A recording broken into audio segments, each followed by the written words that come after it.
Bismillahirrahmanirrahim. Allahumma salli ala Sayyidina Muhammad. Saudara-saudaraku, masih bersama saya dengan Muhammad Herlin Hamzah dengan dakwah Islam Herlin Hamzah. Allah Subhanahu wa taala berfirman di dalam surat Al-Ahzab ayat 70-71. Wa qala Allah taala fil Qur'anil Karim, a'udzu billahi minasyaitonir rajim. Bismillahirrahmanirrahim.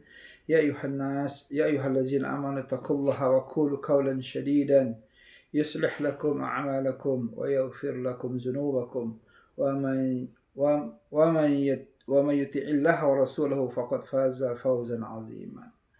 Wahai orang-orang yang beriman, bertakwalah kamu kepada Allah dengan ucapan perkataan yang benar. Niscaya Allah akan memperbaiki amal-amalmu dan mengampuni dosa-dosanya. Dan barang siapa yang mentaati Allah dan Rasulnya, maka sesungguhnya dia menang dengan kemenangan yang agung. Shadaqallahul azim. Saudara-saudaraku dimanapun Anda berada, seperti biasa di YouTube kita kali ini membahas masih tentang seputar tauhid, ya. Yang sebelumnya sudah kita bahas tentang apa itu tauhid, yaitu meyakini Allah adalah Rabb yang Maha Esa, Maha Tunggal, satu-satunya ya yang berhak disembah, yang tidak ada sekutu baginya dalam hal rububiyah, uluhiyah, asma dan sifatnya. Kemudian sudah kita bahas tentang macam-macam tauhid, ya. Kemarin ada tauhid dalam tataran pengetahuan ma'rifat, penetapan atau isbat. Yang pertama tauhid yang diserukan oleh para rasul yang termaktub di dalam kitab-kitab suci, yang dibedakan menjadi dua macam. Yang tadi pertama maksudnya tauhid dalam tataran pengetahuan ma'rifat atau penetapan isbat. Kemudian yang B-nya adalah tauhid dalam tataran tujuan kasat dan penetapan talab. Nah, di kesempatan ini adalah nomor 2, yaitu tentang hakikat dan esensi tauhid. Hakikat tauhid adalah manusia harus melihat bahwa segala sesuatu itu berasal dari Allah, bukan dari yang lainnya. Jadi semua asal, ya, muasal, muara, ya, segala sesuatu itu dari Allah Subhanahu wa taala. Langit, bumi, manusia, apapun semua yang ada di muka bumi ini, bahkan di alam semesta ini, semuanya berasal dari Allah Subhanahu wa taala. Itu yang harus kita yakini, ya. Bukan dari yang lainnya. Ya. Jadi, manusia melihat bahwa nasib baik dan buruk, ya. Jadi nasib kita nih yang baik, yang buruk, untung, rugi dan sebagainya adalah bermula dan berasal dari Allah Subhanahu wa taala semata. Lalu manusia menyembah hanya kepada Allah dan tanpa menyembah kepada yang lainnya. Jadi awal mula, muara, asal, semua segala sesuatu yang ada di muka bumi ini dan di alam semesta ini berasal dari Allah Subhanahu wa taala. Hanya Allah yang bisa membuat, menciptakan dan semuanya. Nah, bahkan ya di hakikat dan esensi tauhid ini, ya, bahwa manusia, ya, termasuk manusia itu harus melihat bahwa nasib baik dan buruk, untung rugi, ya, itu adalah berasal dari Allah. Jadi kalau ada manusia dia nasibnya baik, nasibnya buruk, kenapa ya kok nasib saya buruk banget, ya, itu bukan Allah berbuat zalim terhadap kita. Allah tidak berbuat zalim terhadap hamba-hambanya, ya. Orang yang nasib baik juga ujian yang Allah berikan. Jadi di dunia begitu aja, baik buruk semua ada ujian. Bagaimana apakah dengan nasib baik, misalnya kalau secara pandangan materi manusia, nasib baik itu karena rezekinya lancar, punya mobil mewah, punya istri cantik, punya anak banyak, punya jabatan, pangkat dan sebagainya, punya kedudukan, ya. Kalau menurut pandangan mata manusia, ya, itu kan kayaknya itu kedudukannya bagus banget, derajatnya tinggi banget. Padahal belum tentu juga orang yang diuji oleh Allah dengan nasib baik, ya, rezekinya lancar, semuanya mudah, ya, anak sehat, wajah cantik, tampan rupawan, ya, belum tentu juga itu sebuah kebaikan kalau kebaikan nasib baik yang diberikan oleh Allah itu dia tidak bersyukur kepada Allah Subhanahu wa taala. Nah, jadi kata kuncinya adalah kata syukur, ya, kata syukur dan ketaatan kepada Allah.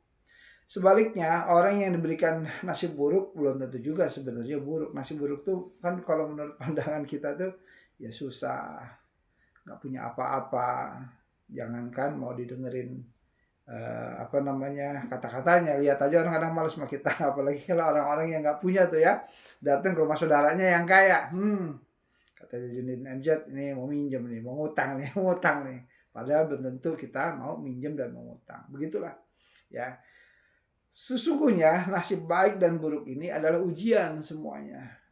Adakah ketika orang-orang yang diberikan jabatan, kedudukan, pangkat, ya, kemudian dia punya harta melimpah, anak-anak banyak dan sebagainya, kalau dia tidak bersyukur kepada Allah, itu namanya istidrat. Istidrat itu Allah berikan kesenangan terus saja, tapi dia berbuat yang tidak dia mengingat sama Allah. Siapa contohnya? Korun, ya, Firaun, Namrud, Haman. Nah, mereka itu diberi kedudukan, pangkat, jabatan tinggi, tapi mereka tidak bersyukur, tidak taat kepada Allah Subhanahu wa taala. Betapa meruginya mereka. Ya, padahal sejatinya orang-orang yang sudah diberikan pangkat, jabatan, kedudukan itu harusnya dia dekat sama Allah. Ya, kita lihat di zaman sekarang ini betapa orang-orang pejabat-pejabat BUMN, pemerintahan, ya, penguasa, gajinya besar-besar, masih aja maling, masih aja korupsi, ya. Korupsi timah sampai 300 triliun, korupsi oplos, ya, Pertamina.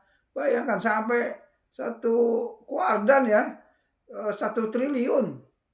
Masya Allah, 1000 triliun maksudnya, ya. Jadi ini sesuatu hal yang tidak bersyukur. Padahal gajinya sudah besar, udah miliaran, ya, per bulannya. Udah sekitar 5 miliaran per bulan. Masih kurang juga, ya. La haula wala quwata illa billah. Nah, itulah orang-orang yang tidak bersyukur atas nikmat-nikmat yang telah Allah berikan. Jadi jangan juga kita berkecil hati ketika nasib kita kurang baik, nasib kita buruk nih. Aduh, kita boro-boro mau miliaran, ya, mau punya uang 1 miliar, apalagi triliunan, ya. Ratusan juta aja susah punya uang kadang orang tertentu itu, ya. Jadi ketika kita diuji sama Allah dengan nasib buruk, bisa nggak kita itu bersabar? Nah, kalau kita bersabar, insya Allah mudah-mudahan kesabaran kita itu justru akan menaikkan derajat kita, insya Allah. Gitu.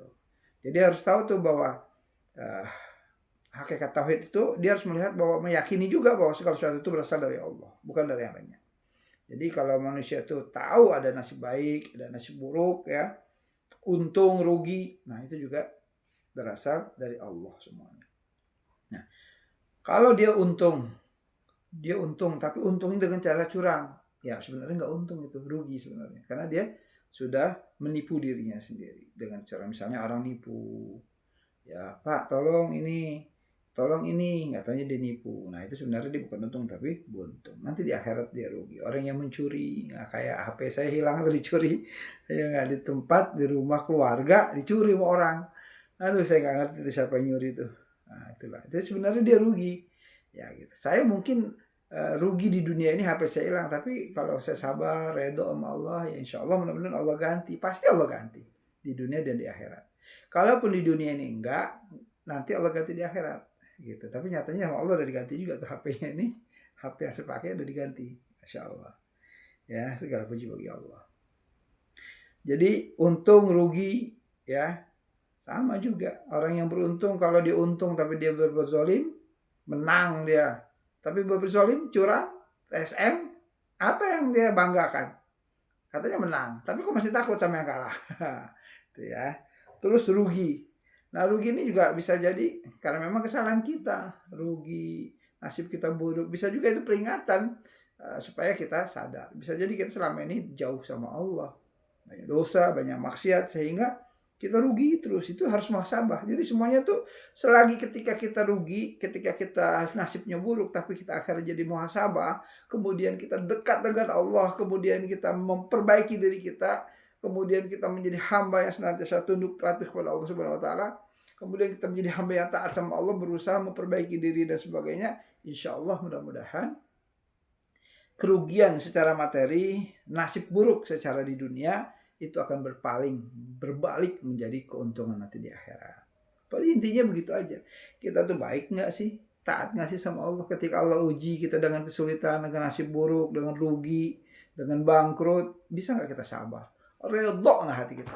Kalau kita redho nih menerima ketentuan Allah, insya Allah mudah-mudahan itu justru akan menjadi nasib baik. Sebaliknya yang nasibnya baik ketika dia ingkar kepada Allah, dia menipu rakyat, menipu orang ya, berbuat zolim, berdusta ya dengan kata-katanya. Ada ya orang kalau puasa kok sampai bilang berdusta gitu ya, mau dia berdusta. Ya, saya sudah saya sudah menegur ya, saya sudah bodoh-bodohin. Nah, jadi bahasanya gitu, saya sudah bodoh-bodohin orang itu. Saya sudah telepon 4 orang misalnya gitu. Itu tidak benar. Tidak baik seperti itu ya. Jadi berani bulan puasa dia berbohong di bulan Ramadan itu ya enggak, dan mengaku sudah membodoh-bodohi seseorang. Nah, itu tidak benar ya. Nah, semoga Allah beri dia hidayah, Allah beri dia petunjuk ya, mudah-mudahan dia menjadi orang-orang yang bisa berbuat kebaikan gitu.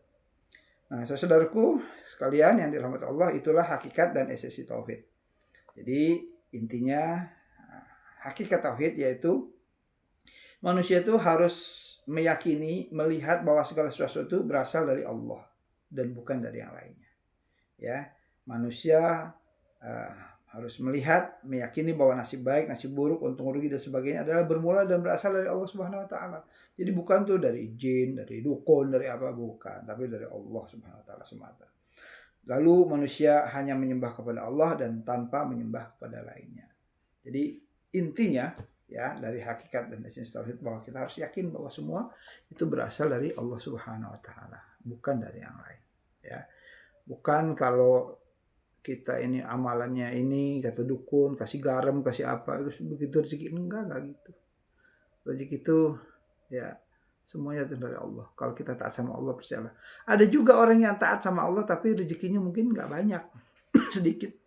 Tapi rezekinya di ketaatan sama Allah. Justru dengan ketaatan dia kepada Allah itulah rezekinya, dengan sulit itulah dia bisa jadi taat kepada Allah. Itu sesungguhnya adalah rezeki. Jadi intinya ya, hidup ini mau senang mau susah bisa taat sama Allah. Itu aja. Kalau dia senang taat sama Allah, Allah tambah nikmatnya nanti. Kalau dia kesulitan ya, nasibnya buruk, kemudian dia taat sama Allah, dia bersabar, dia reda, itu kebaikan. Justru kebaikannya berlipat-lipat daripada orang yang senang nasibnya baik terus taat sama Allah. Beda. Nanti hisapnya sedikit, lalu kemudian dia lebih dahulu masuk surga Allah. Kenapa? Karena dia orang miskin, orang yang nasibnya buruk, tidak baik nasibnya ya. Rezekinya sedikit sama Allah dikasih dunia ya. Tapi nanti di akhirat sama Allah dilepas semua rezekinya, Masya Allah ya. Kadang kita ini kurang sabar. Ada sebuah kisah ya, bukan kisah sih, saya baca sebuah hadis ya, bahwa kata Allah nanti dipanggilkan tuh orang-orang yang tadi di muka bumi itu orang kaya, 7 turunan, 100 turunan, mungkin gak habis kekayaannya kali ya. Nah, kemudian dia masuk neraka tuh, orang kaya tuh. Lalu sama Allah ditanya, kamu dulu di dunia apa yang kamu rasakan? Padahal dia baru sebentar dimasukin neraka, dicelup, kemudian ditarik lagi sama perintah Allah. Tarik dulu dia di hadapan malaikat, di hadapan Allah, disuruh malaikat.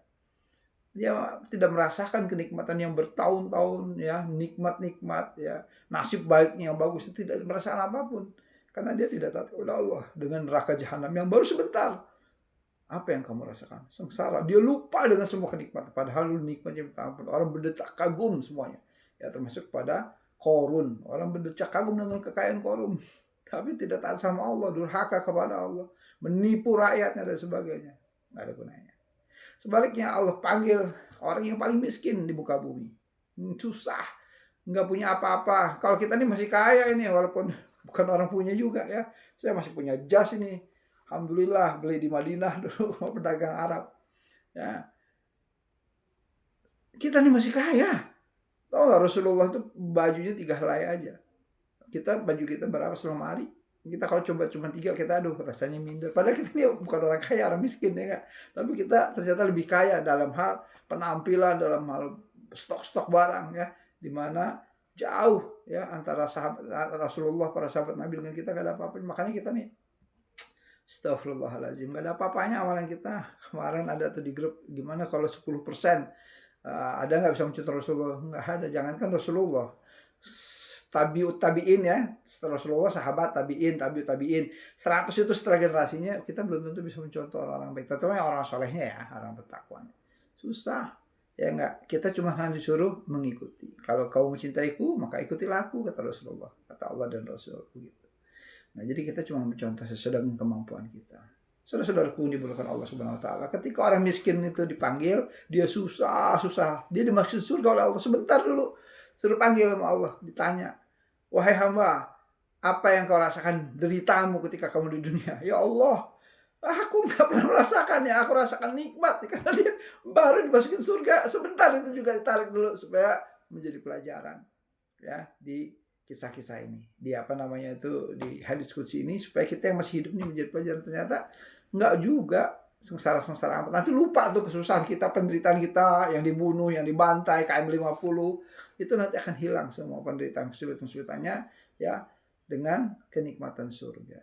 Jadi intinya bahwa kalau kita taat sama Allah, baik dalam keadaan senang maupun susah, itu sama-sama bagus. Yang penting taat aja sama Allah. Bahkan sebenarnya saya pun pengennya susah aja hidupnya. Ya kenapa? Karena yang saya minta itu sama Allah, saya taat sama Allah. Ya enggak, karena dulu ya Allah, saya berbisnis, apa yang saya takutkan cuma sisa hidup saya dua gitu. Yaitu hutang-hutang saya dan dosa-dosa saya. Karena dosa saya banyak banget dari saya mulai masih remaja dulu. Ya sampai setua ini masih ada dosanya, ya. Nah, yang saya takutkan itu aja. Utangnya belum kebayar dan dosanya belum diampuni oleh Allah. Mudah-mudahan dengan ada video ini Anda mendoakan saya biar Allah bayarkan hutang-hutang saya dan Allah ampuni dosa saya. Begitu juga Anda, insya Allah. Itulah yang dapat saya sampaikan materi kali ini, yaitu tentang hakikat dan esensi tauhid. Mudah-mudahan ada manfaatnya. Mohon maaf bila ada kata yang salah. Wabillahi taufiq wal hidayah. Assalamualaikum warahmatullahi wabarakatuh.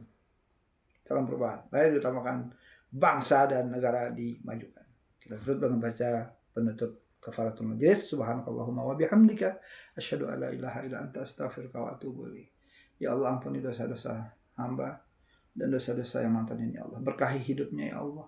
Jadikan mereka keluarganya keluarga sakinah mawaddah warahmah. Ya Allah, mudahkan rezekinya. Ya Allah, mudahkan kami semua untuk taat kepada-Mu, ya Allah. Ya Allah, jadikan orang yang nonton YouTube-nya sini orang yang penuh berkah, orang yang diampuni dosanya, orang-orang yang anak-anaknya menjadi anak soleh-soleh, insyaallah. Amin ya rabbal alamin. Assalamualaikum warahmatullahi wabarakatuh.